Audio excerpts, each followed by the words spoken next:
σε έναν άνθρωπο ο οποίος είναι πάρα πολύ τυχερός. Τον ζηλεύουμε όλοι μαζί και του ευχόμαστε να περάσει μαγικά και υπέροχα. Και μην ρωτήσατε πού, στη Νότια Αφρική, στο Μουντιάλ, όπου θα παρακολουθήσει 2 αγώνες Ελλάδα-Νιγηρία στις 17 Έκτου και σε Ελλάδα-Αργεντινή στις 22 Ιουνίου, γιατί είναι ένας από τους 5 που κέρδισαν τις διπλές προσκλήσεις για όλο το πακέτο ταξιδιωτικό από το διαγωνισμό του pamemundial.gr.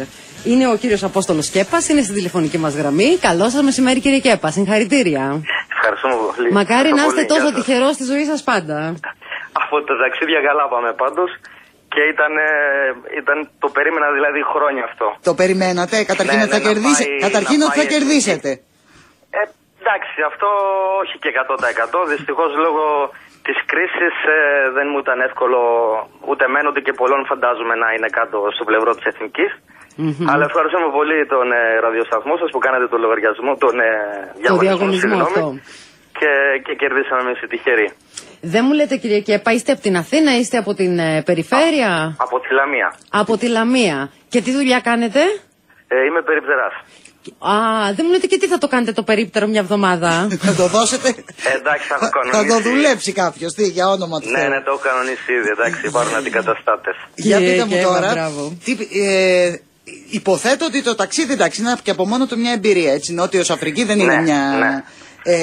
σκοπεύετε να κάνετε και λίγο τουρισμό, δηλαδή να δείτε και τίποτα γύρω-γύρω, ή θα μείνετε μόνο μέσα στο στάδιο?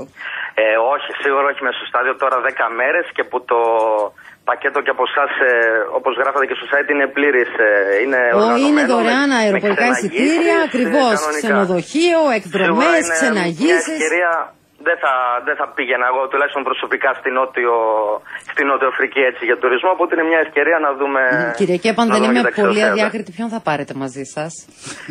Ένα φίλο μου τώρα έχω κανονίσει, το κυνηγάω λίγο γιατί είναι και τελευταία στιγμή τώρα ας πούμε και το κυνηγάω να πάρω ένα φίλο μου μαζί. Ωραία, γιατί με γυναίκα δεν βλέπεις ποδόσφαιρο, είναι απλό το πράγμα, το ξέρουμε όλοι. Βλέπεις ταξιοθέατα όμως βρε παιδί μου, αφού έχει κι άλλα το πακέτο. Θέλει ρε παιδί μου, άσε πάμε το φίλο του να περάσει μια χαρά οι άνθρωποι.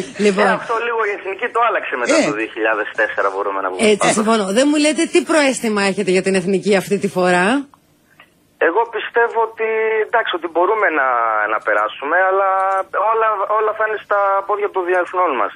Δηλαδή και το πρόγραμμα μας βολεύει και αντίπαλοι δεν θεωρώ ότι είναι κάτι τόσο πολύ σημαντικό. Αλλά θα πρέπει να παίξουμε λίγο καλύτερη μπάλα, ό,τι λίγο καλύτερα από ό,τι έχουμε δείξει μέχρι τώρα. Δεν είναι δηλαδή τόσο αισιόδοξα τα μηνύματα μέχρι στιγμής. Αλλά πιστεύω όταν θα έρθει η ώρα, δηλαδή που είναι πέρα από τα φιλικά, ότι είναι τα σημαντικά παιχνίδια τώρα, ότι θα παίξουν οι διεθνείς μας. Λοιπόν, κύριε Κέπα, να πάτε, να περάσετε πάρα πολύ ωραία, να μεταφέρετε όλη τη θετική ενέργεια και τη δική μας στην εθνική μας. Και να μου δώσετε λίγο να πω ότι και χάρη και στο Γαλανόλευκο Φάρο, ο οποίος τα παιδιά κάναν ό,τι το καλύτερο μπορούσαν και θα είναι πολύ κόσμος κάτω, όλοι μαζί θα φωνάξουμε για την εθνική. Έτσι, μπράβο, και να σας βλέπουμε σε γαλάζια κύματα, γαλανόλευκα κύματα στις εξέδρες. Λοιπόν, να περάσετε καλά, καλό ταξίδι. Ευχαριστώ πολύ. Και καλό σας μεσημέρι, καλό μεσημέρι. Γεια σας.